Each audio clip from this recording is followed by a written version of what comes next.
Mike, get off your email. I am. Mike. I am. Hi. I'm coming. Thanks for downloading our 6th podcast. I'm Raj. My background's in film design, media and technology. And I'm Mike, and you may know me from startup growth, advocating for an open government, and scribbling all over the internet. You're here because you're a Kiwi that's either works in or has a great passion for tech and media in New Zealand. We have a great show for you today, and later we'll get out of our Wellington tech bubble and talk with John Curtis from Taupo, who talks about getting things done out in the sticks. Episode 6 with lots of news. Let's do this thing. We don't have any developers. Look, we talk about this every week, the lack of developers out there for any of our Kiwi companies to lean on. And as we mentioned in an earlier episode, this isn't just about the Zeros and the large government agencies and the Asia-Pacific insurance companies being affected, but it's each and every one of the companies out there in New Zealand reliant on IT. And I don't know, many that aren't reliant on IT, Raj? It's just the way of the world now, right? Exactly. But this week, instead of having a whinge about the lack of developers, we noticed a proactive idea from our friend Victoria over at Optimal BI. You need to go and download episode 3 of Access Granted to hear our awesome interview with Vic. Oh, that's a nice plug there, Mike. In a nutshell, her post, and the link is in our show notes, of course, says, what if a collection of companies in a city, e.g. Wellington, work together on a barter system to provide intense, hands-on, full-time training via a secondment basis? Secondments could be for days or weeks, depending on the project, skill set required, experience the person, and make up the team the individual is seconded into. So this goes for, you've got those people. I don't need to hire them forever. I can just have them for this particular project, and everybody's happy as they move around. So just sharing resource where it's needed. Exactly. It's interesting for two reasons. One, Vic is trying to solve the problem, not just talk about it. We do hear a lot of people whinging about it, and it's like, get off your bums and do something about it. So good on Vic for that. Yeah, number 2 interesting reason. I don't know if this will work in the veneer of competition that a lot of the New Zealand tech industry seem to like playing beneath. Right. Yes, it's, oh no, you can't have my superstar because I'm so big and clever. I always think, though, remember that you can get every New Zealand ICT worker into Eden Park for a lunchtime meeting. We're not too big to try this, people. That would be hilarious. You could just Google Hangout the whole thing. Everyone's there. That's a great idea. Talking to Google. And talking of not that big, how about 6,000 developers stuck in a nerd herd? Man, I love that phrase from Gina Trapani, who is one of the finest cloud developer commentators going. If you are developing for the cloud, you need to go and follow, friend, circle, Gina Trapani. But anyway, there was a 6,000 strong nerd herd at Google I.O. this week. And if you went to Google I.O. this year, and we know a number of Kiwis did, you'll have experienced a much more developer-focused event and less of the skydiving, free phone giving, media headline-grabbing approach from previous years. Although, to be fair, the Cowboy giveaway was quite fun. That was interesting. It was fun, isn't it? Facebook, how much do they pay for Oculus Rift? Oh, billions. Billions? Or you could get a piece of cardboard. Yeah. Just go down to the warehouse stationery and build your own one. I love it.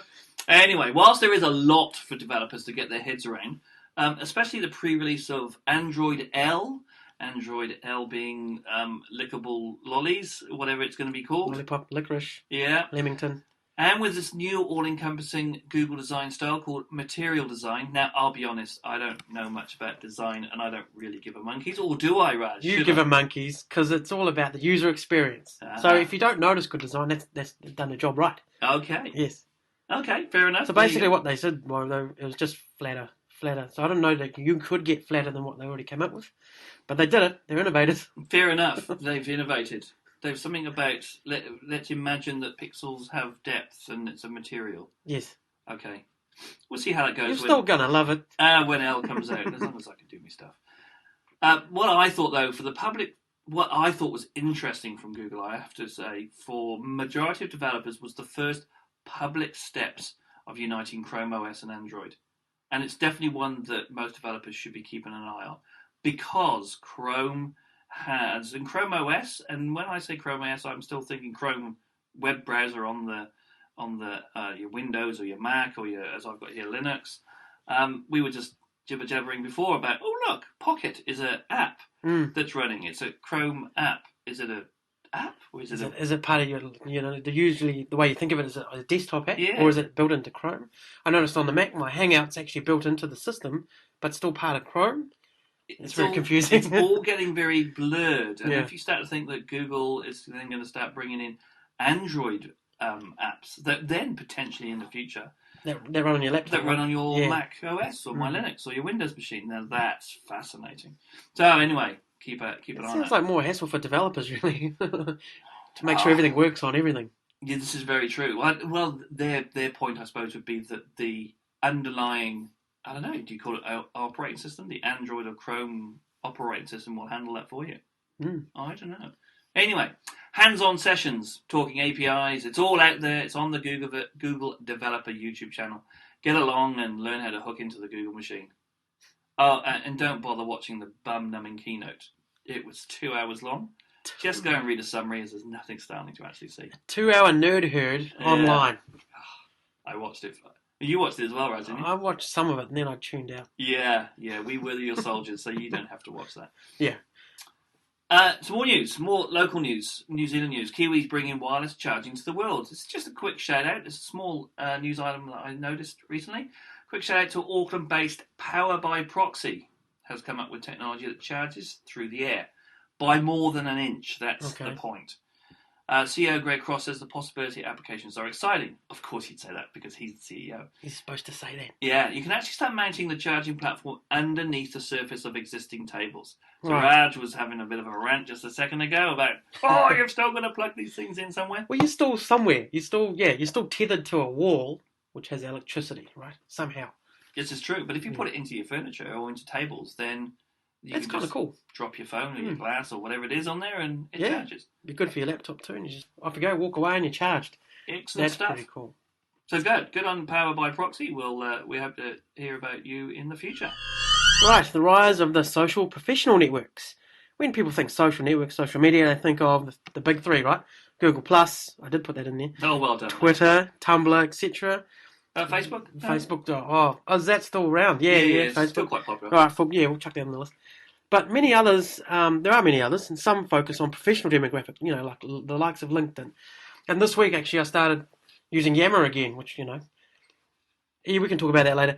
But the growth there is in niche social networks. For example, software engineers can jump on GitHub. Everyone in this community would know of GitHub. The mechanical engineering profession could look at GrabCAD. Data scientists might try Kaggle, with a K. Oh, yeah, Caggle, Kaggle. Yes. Marketers can use inbound.org or a couple of others. The medical professionals, they can look at Doximity. I just found out about Doximity just now. Excuse me, folks. Still got that cough? No, dear. You need another whiskey, mate. I do. And journalists could even try one called Muckrack, which is hilarious. So why limit yourself just to the mainstream networks? Get connecting. Right, so how much does that IT Pro cost in the window? Well, James Henderson from techday.com wrote an article about remuneration in the ITC industry. He focused on Wellington and Auckland for now. Key trends in Auckland were the market will continue to be candidate short, which is not surprising to anybody. There will be continued confidence in the market, boosting overall hiring. And the salaries in Auckland project managers could range from 60k to 130. Infrastructure roles could range from 150 to 180, which is, it's not bad, is it? That's all right. That's all right, mate. I might try to look at some infrastructure roles after this. No, I couldn't look after boxes. No. Hey, and the key trends in Wellington, companies may hold off of those bigger projects till the outcome of the election, of course. Since we're a bit of a government town, probably wait and see what happens there. Mm-hmm. There'll be more focus on strategy and integration with the cloud, from what we hear as well. Now, roles for project managers, for example, range from about 90 to 140k, and infrastructure roles there range from about 55 to 120k. But for more details of the types of roles and the types of salaries these roles are getting, check out the links in the show notes. Wow, very cool. So the opposite end of the spectrum, I suppose, you've got those infrastructure guys and the project managers in the big companies. And what about you startups out there?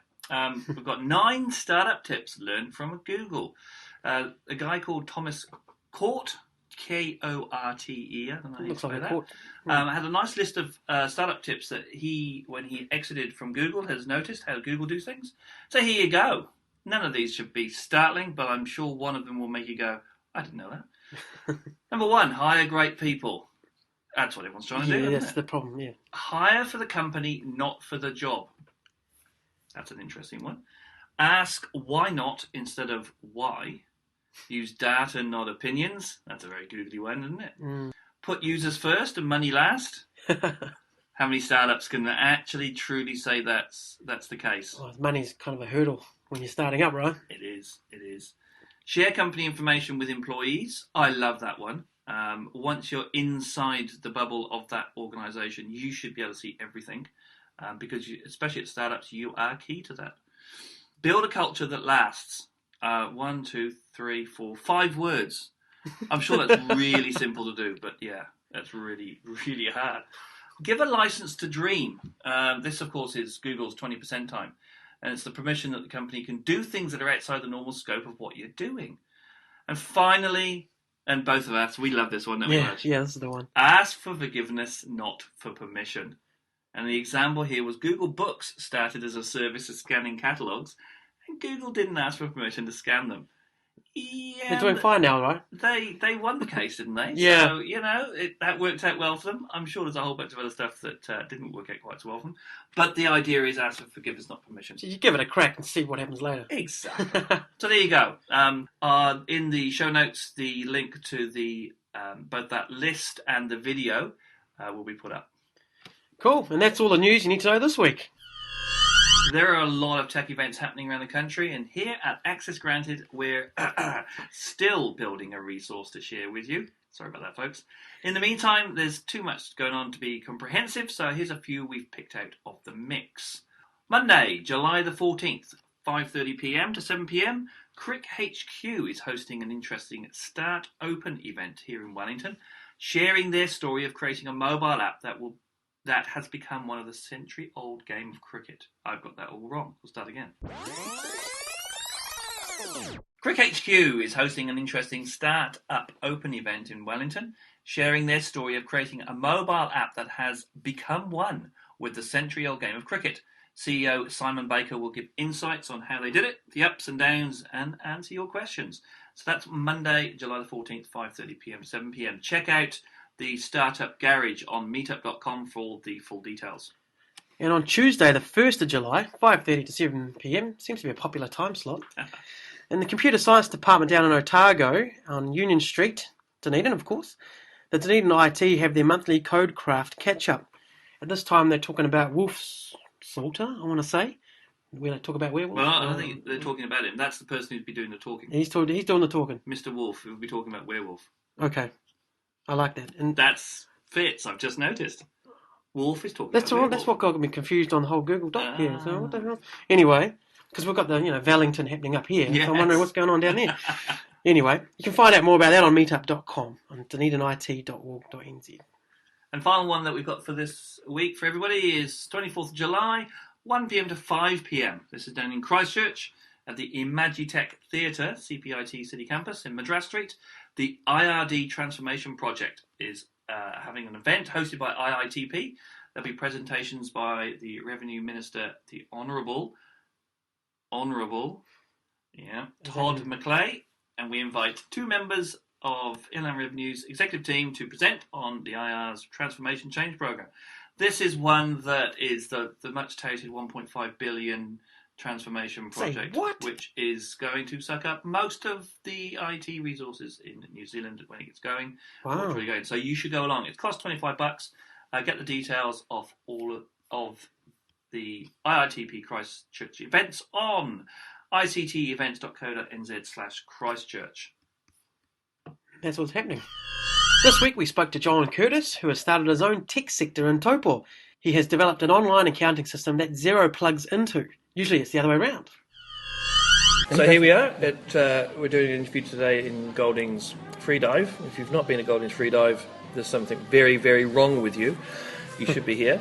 And the reason we're coming here is we're catching up with John Curtis, who has come down from the wilds. Actually, John, where have you come from? I have come from the back of Beyond. Yes, I have come from Taupo. Taupo. Have they got electricity up there? They do have electricity. We just got the internet. We got the internet last week. Oh, nice. And so the first thing you do with that is, of course, set up a cloud-based company. Excellent stuff. Now, I met John in another bar, bizarrely enough, and we were talking about cloud computing from my old Waveadept days.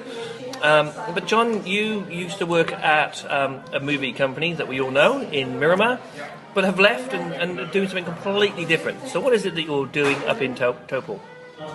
Yeah, I did my 10 years hard labour at Weta and decided to move back to Topol. I was there in the mid-90s for 3 or 4 years, doing, guess what, computer software development. In those days the internet was a new frontier, and we're doing multimedia CD-ROMs, which are also pretty special. Right. So 15, 16 years later, we moved back there, and I'm doing, guess what, cloud computing stuff.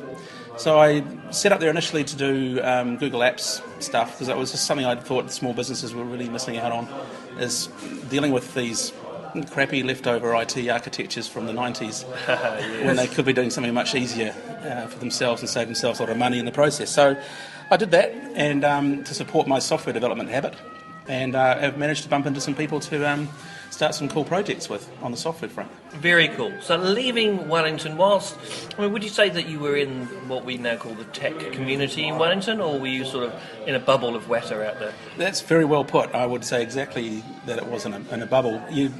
Unless you make a point of getting out and seeing people, you're in your own little world there. Yep. There's a lot of very cool people there, and you can really exist. As you know, Miramar itself is quite a little ecosystem of its own. But yes, you do tend to live in a bubble. Okay. So then you went up to, and what is the tech community like up in Topol? The tech community is not all that vibrant, to be fair. Fair enough. There's myself. And that's about it as far as software development goes. What I did find... Are you the tech community? We did look around quite a lot to find, John, you need another developer to help you here. And we found good old Duncan at IGNS, the Geological Nuclear Sciences, have a developer, would you believe? Wow, okay. So that's 2 of us in the whole town. But it's vibrant in other ways. I think it brings in a diverse group of people. People live there, I think, as a lifestyle choice. People who've been there and done that in business tend to settle there, and because they just love the town, and they're still full of ideas and some really good opportunities to build a team that's more diverse than just a bunch of developers getting around with a good idea. Oh, very cool. I mean, one of the things we've talked about, and obviously because you are now hiring 100% of all the other developers, but it's something that we've experienced and we talk about every week, is the lack of developers around. So tell us... Good ones. Yeah, well, I could say I'm a developer, but yeah, exactly. It's not true. Good ones. So tell us the developer or the development that you do. Are we talking cloud computing? Is it JavaScript? Well, what is it? Give us the technical nuts and bolts of what you do and how you would see someone else. You know, if it said, we've expanded to 50 million users, customers, who would you be looking for? Right. Well, I developed my web apps in Python with a framework called Pyramid. That we were using at Weta, that's how I came across it. So yes, I'd be looking for Python developers. Okay, yeah. And we're running that off a Linux-based server and with Mongo and all the rest of it. So that's the sort of thing we're looking for. But as you say, it's hard. I sort of even gave up expecting developers to turn up. I mean, I can work remotely, and I've been promoting that as well, going, look, you can work from anywhere in the country, anywhere in the world. The ability to share documents and share source code is phenomenal. But it's a case of just finding the right people, and it's got to be a good fit for a lot of other reasons than just programming skills too. Yeah.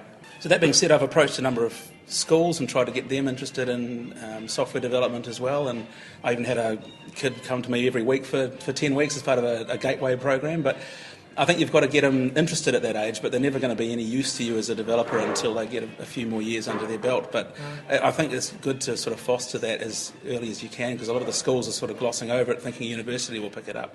But there's a lot of talent out there just wanting to know more about software development. That's an excellent point. Have you heard about the IITP? You know, the way I call it is the IT Workers Union. Yes. They're not quite a union, that's unfair. And Paul will not like me for saying that. But they do that ICT Connect. Is that part of the program that you were talking about, or is this just No, it's separate? not. I actually read about that the other day, but it's separate. They have a work experience program at the high schools, and I talk each year about what it is to be in the tech world in general, and software specifically, and bring along some examples and get a few oohs and ahs. And I got a lot of response from a group of 50 kids turned up at this thing. It's completely free choice to be there. Yeah. And of those, 7 of them stayed afterwards to say they were interested in doing after-school programming That's great. tutorials. And this is in Taupo, so That's awesome. it's sitting there ready to do. Yeah. It's interesting to say about. I was talking with somebody yesterday about the university. The high schools expect the university to look after it, but someone who is now looking for an awful lot of developers, and it's not Zero, someone else, and they're just saying, excuse me, not the people that come out of the universities, but the skills that they've been taught are just 10 years too old. Yeah. And they're not getting the modern, what we would call modern or useful skills. You going in and talking to the kids, how are you describing it to them? Are you describing it as in like, this is just cool stuff you could do? Or? Yeah, I had them think about it from, look at a web page you bring up, look at Facebook. You've got to look at each of those little snippets of information. I said the F word. Facebook. I don't even have a Facebook account, so I'm using the F word in a general term. Look at any website, but in particular, Facebook impresses me every time I look at it because it's got so many little tidbits of information that it pulls in from everywhere. These things have to be sourced from such a variety of different places and bunged onto your screen inside a second. How do you think they get there? So that sort of sparked a conversation about there's more to this than literally meets the eye. And it had them rethink deeply about what these things come from. And someone had to write that. They don't look at software like you and I do on a phone or whatever and go, oh, that's a cool app, because of it must do this and that for it to work. They just look at it and go, I expect this to work. They don't look at it deeper than that. So actually breaking that ice and going, have a look at what do you think goes into this is a really fun experiment.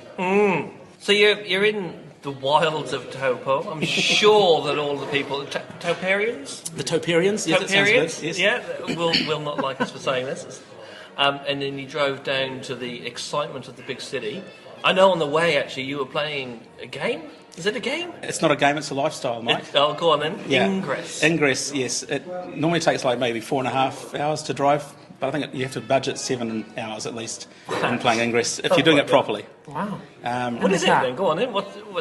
For those who haven't heard of Ingress, obviously living in a cave in Miramar, it's a game where you it's a what do you call augmented reality game. So as you walk around, you see portals in your landscape, and most they use bits of artwork, public artwork, and things like that. It can be a portal, and you go in those portals, and you can take them over. You're either the Enlightened faction or the Resistance. Okay. Resistance, of course, don't know what they're doing. They don't understand that this intelligent alien race is here for our benefit, and we should be supporting them with the Enlightened crew. Are you, by any chance, an Enlightened player? I won't say overtly what my allegiance is.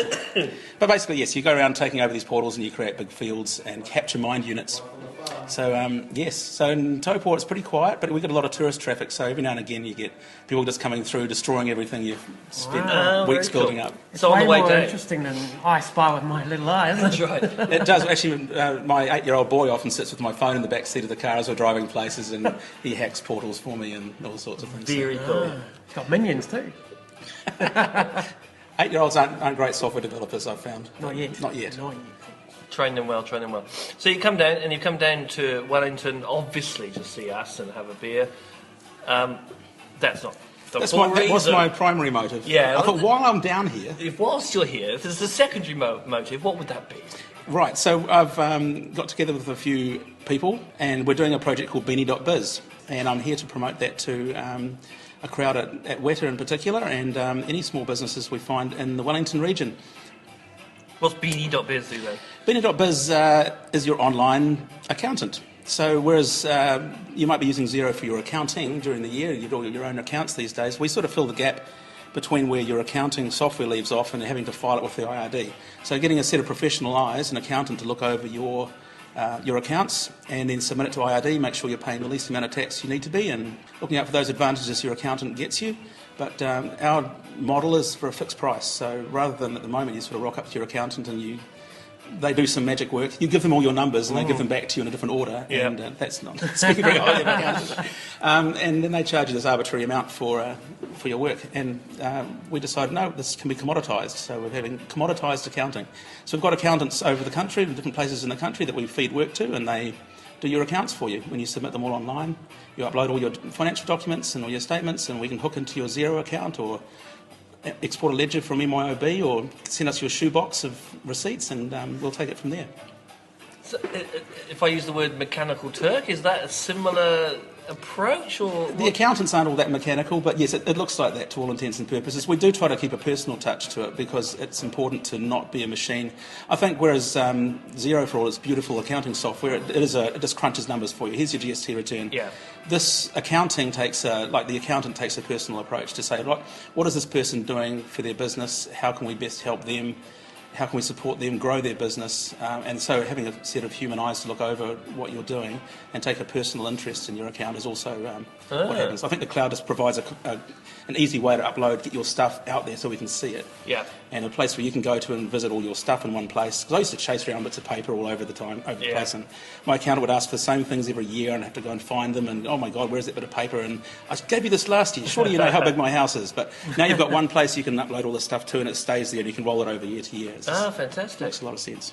So you've obviously, and you mentioned a few of them there, you've had to hook into a whole bunch of APIs, the Xero, and how's that gone? Because I'm hearing, what am I saying? I'm hearing things Is it saying, difficult, Mike? It's difficult. It's not always as friendly as it could be to people. I'm What's actually your finding experience? it's actually a whole new world of for me, of just how easy the cloud is going to make things. I'm really quite a fan of the API. Yeah. I spent last week integrating with Zendesk, the help desk system, so that people can raise tickets or buy products in Beanie, and it generates a ticket at the back.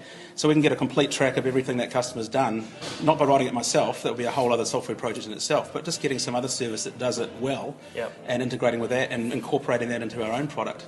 So we benefit by having a professional-looking help desk system, and Zendesk benefits by getting more clients on board. So this is a perfect example of how APIs are, just absolute win-win. That's great. That's fantastic. So let's get specific. Xero APIs, they're all good? Xero APIs I won't comment too much on that. No, you don't have to, that's fine. But no, I think the APIs are, and the developers behind them, you've got to remember, are real people too. So if you send a support request into these guys, they have a priority system, obviously, but they really get that, hey, this is a new thing required here. I can see why that feature would be so useful to have. Cool. And from a software development point of view, it's often quite easy to add these features directly to the outside. You export in a standard data format, you pull that data in, and it just makes life so much simpler. Fantastic. Okay, so the next one I'm going to ask about APIs, which is good. This is all coming left field, I can tell, because I'm making it up as I go along. So are you going to have APIs for others to come into you? Yes, there is already an API, not that we've exposed it outside of our own system, but I'm writing it from the point of view that people will want to use this data in a portable way. Yeah. And if you approach software like that, then it's not such a mission to... You're looking at some of the older systems that are out there, they're now trying to bolt on an API to their system, and it's kind of kludgy. Yeah. I think if you look at it and you start using your own API in your own software, then you both test it and use it for a real-life application at the same time. What a fantastic piece of advice for anyone who's writing software. If you're starting from scratch, develop as an external developer. How would I use this as a client? Yeah. So write the core, the secret source, and API everything else out, even though you may be the only customer of that API initially. But you're hoping that you won't be. Yeah. What a fantastic approach. You're future-proofing your code. Yeah. Because then you can extend to mobile or some other device that we haven't even thought of yet, and you go, I'll just talk to my API. We don't have to worry about re-implementing all that core engine on blah, blah, blah. Excellent stuff. So where can they find you, John? Beanie.biz, http:// Beanie.biz, BEANY.biz. Fantastic. And anybody who would like to say that they've heard you on Access Granted, they will get absolutely no free software. You just say you've seen us on Access Granted and John will buy me a beer. I'll tell you what, there is a referral code on our registration page. Did you know, Mike, it's free to register? It's free to use Beanie.biz. You only pay for it once you get an accountant involved. So you can use Beanie.biz, upload all your stuff, have a look around, all free. Right. Even I knew that. Yeah. But you know what, when you sign up, you can use the referral code. So if you put Access or Access Granted in there, we'll look after you. Oh, beautiful. Wonderful people. Thank you so much, John. I hope this is all going to come out well for everybody.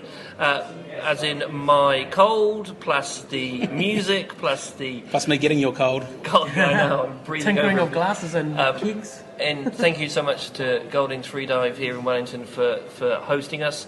And Beanie.biz. Go and have a look. Thanks so much. Thank you, Mike and Raj. Appreciate it.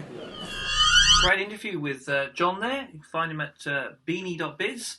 Also, John's at cloud.co.nz. That's KLOUD.co.nz. Thanks very much, John. And we're always on the lookout to get out of the Wellington bubble. As we know, it's different where you are. So if you want us to have a chat with you, wherever you are in the country, please get in touch with us. So thanks to John and the BeanyBiZ team for coming into our local Goldings free drive. I don't know if we'll get free beer now if we mention them on the podcast. It's worth trying. It's always worth trying. And letting us ask them loads of questions. Thanks as well to all those sharing our shows, getting in touch and letting us know you're out there. It's totally appreciated. Thank you. Also, a heads up, if you like winning stuff, #me are doing some giveaways on the website over the next month. So follow and like our social media channels to win spot prizes. I think on Saturday they just gave away an LG 3D glasses system scenario. Cardboard. No, it wasn't a cardboard one. It was Real a ones? real one, yeah. And LG on board, and they gave it away to one lucky winner on Saturday. Fantastic. And also, cheers to Ian for their ongoing support on Twitter. And as always, don't take our jibber jabber as gospel. Get all the links to the stories we reference in our show notes. All the notes are in one place for every episode, and they're linked from the #me post when this podcast goes live on the Tuesday, or you could just Google for them and find them all there. Right, let's see if I can do this in one go. Look for a Mike on @MiramarMike and myself @NZRaj on Twitter. Follow this podcast on @RadioNZ and use our #AccessGranted. Or you can email us on #AccessGranted@me.co.nz. And for all other hashtag goodness, check out our #me.co.nz website. So the answer is no, you couldn't So do it. I didn't in one know. go. We're working towards it. Yeah, we're getting there. We're getting more professional. Hey, thanks for your time, everybody, and see you next Tuesday for the Kiwi Tech News for those who make our computers do what they do. Thank you so much. See you next time. #me.co.nz